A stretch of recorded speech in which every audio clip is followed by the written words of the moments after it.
সুপ্রিয় দর্শক, আজকে আবার অনেকদিন পর আপনাদের সামনে এসে উপস্থিত হয়েছি এবং আমি যেটা বলেছিলাম আপনাদেরকে যে প্রতি মাসেই একটি করে নতুন কন্টেন্ট থাকবে।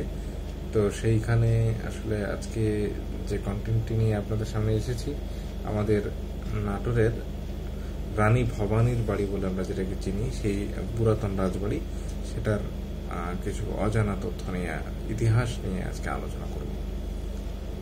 নাটোর রাজবাড়ি ও রাজপরিবারের ইতিহাস। প্রাচীন ঐতিহ্য ও প্রত্নতাত্ত্বিক নিদর্শনের কেন্দ্রভূমি নাটোর জেলা। নাটোর জেলার অনেক ঐতিহাসিক নিদর্শনের মধ্যে উল্লেখযোগ্য হচ্ছে রানী ভবানীর স্মৃতি বিজড়িত নাটোর রাজবাড়ি। ঐতিহাসিকদের মতে অষ্টাদশ শতকের শুরুতে নাটোর রাজবংশের উৎপত্তি হয়। উত্তরবঙ্গের জমিদারগণের মধ্যে নাটোর রাজবংশ মান মর্যাদা, ঐতিহ্য, জনহিতকর কাজ এবং বিষয় সম্পত্তিতে অগ্রগণ্য ছিলেন। ঐতিহাসিকদের মতে 1706 খ্রিস্টাব্দে গনগনা পানগাছির বিখ্যাত জমিদার কানেশরাম রায় এবং ভবানী চরণ চৌধুরী রাজস্ব প্রদানে ব্যর্থ হওয়ায় জমিদারিচ্যুত হন। দেওয়ান রাম রঘুনন্দন উক্ত পরগনাটি নিজ ভ্রাতা রামজীবনের নামে বন্দোবস্ত দেন। এভাবেই নাটোর রাজবংশের পত্তন হয়। রাজা রামজীবন নাটোর রাজবংশের প্রথম রাজা হিসেবে প্রতিষ্ঠা লাভ করেন 1706 মতান্তরে 1710 খ্রিস্টাব্দে। তারপর তিনি 1734 খ্রিস্টাব্দ পর্যন্ত রাজত্ব করেন এবং সেই বছরই মৃত্যুবরণ করেন। রাজা রামজীবনের মৃত্যুর পর দত্তক পুত্র রাজা রামকান্ত নাটোরের রাজা হন। উল্লেখ্য যে রাজা রামজীবনের সময় থেকে দেওয়ান দয়ারাম দীঘাপতিয়া রাজবংশের প্রতিষ্ঠাতা। তিনি নাটোরের জমিদারি তত্ত্বাবধান করতেন। সে রামজীবনের 1730 খ্রিস্টাব্দে রানী ভবানীর নামে রানী ভবানীর সাথে রামকান্তের বিবাহ হয়। 1748 খ্রিস্টাব্দে রাজা রামকান্তের মৃত্যুর পর নবাব আলী বদি খাঁ রানী ভবানীর উপর এই জমিদারি পরিচালনার ভার অর্পণ করেন। জানা যায় যে এই মহিষী নারী বগুড়া জেলার আদমদিঘির ছাতিনা গ্রামে বাংলা 1122 সালে জন্মগ্রহণ করেন। তার নাম ছিল আত্মারাম চৌধুরী। তার পিতার নাম আত্মারাম চৌধুরী এবং মাতার নাম ছিল জয়দুর্গা।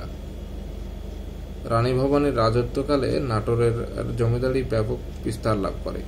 বর্তমান রাজশাহী, পাবনা, বগুড়া, কুষ্টিয়া, যশোর, রংপুর এবং ভারতের পশ্চিমবঙ্গের মুর্শিদাবাদ, বীরভূম, মালদহ ইত্যাদি জেলা ব্যাপী বিস্তৃত ছিল নাটোর রাজার জমিদারি। অর্ধেক বঙ্গের রাজত্ব করতেন রানী ভবানী, তাই তাকে বলা হতো অর্ধ বঙ্গেশ্বরী। 1802 সালে রানী ভবানীর মৃত্যুর পর তার দত্তক পুত্র রামকৃষ্ণ জমিদারির দায়িত্বভার গ্রহণ করেন। বাংলা 1203 সালে তার মৃত্যুর পর রাজা বিশ্বনাথ এবং রাজা শিবনাথ এই দুই ভাইয়ের মধ্যে জমিদারি বন্টন হয়ে যায়। রাজা বিশ্বনাথ বড় তরফ এবং রাজা শিবনাথ ছোট তরফ হিসেবে পরিচিতি লাভ করেন। রাজা বিশ্বনাথের বংশ পরম্পরা হিসেবে যথাক্রমে রাজা গোবিন্দচন্দ্র,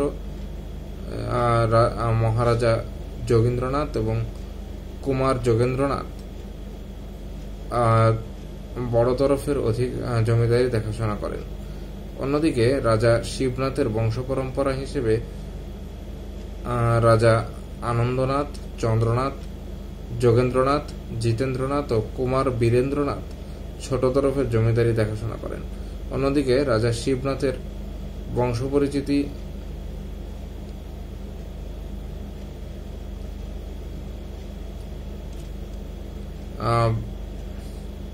জনদরদী জমিদার হিসেবে এবং রানী ভবানীর পরবর্তী বংশধরদের মধ্যে মহারাজ যোগীন্দ্রনাথ সর্বাপেক্ষা সমাজসেবী এবং জনদরদী জমিদার হিসেবে পরিচিতি লাভ করেন। বর্তমানে নাটোর রাজবাড়িটি শহরের কেন্দ্রস্থলে কিংবদন্তির কাহিনী ও স্মৃতি বিজড়িত হয়ে আছে। এলাকাটির মোট আয়তন হচ্ছে 120 একর। তৎকালীন সময়ে নিরাপত্তার জন্য খননকৃত 2টি স্তরে পানি বেষ্টিত গভীর লেক রয়েছে। এছাড়াও মোট 5টি বড় আকারের পুকুর রয়েছে। রাজবাড়ির পুরো এলাকাটি 2টি অংশে বিভক্ত। এর ছোট তরফের অন্যটি বড় তরফের।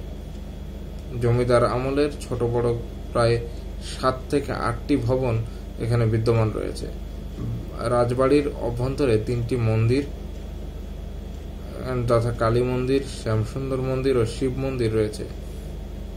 বিশাল রাজবাড়ির জলবেষ্টিত পরিখা, পুকুর, বিভিন্ন ধরনের গাছপালা,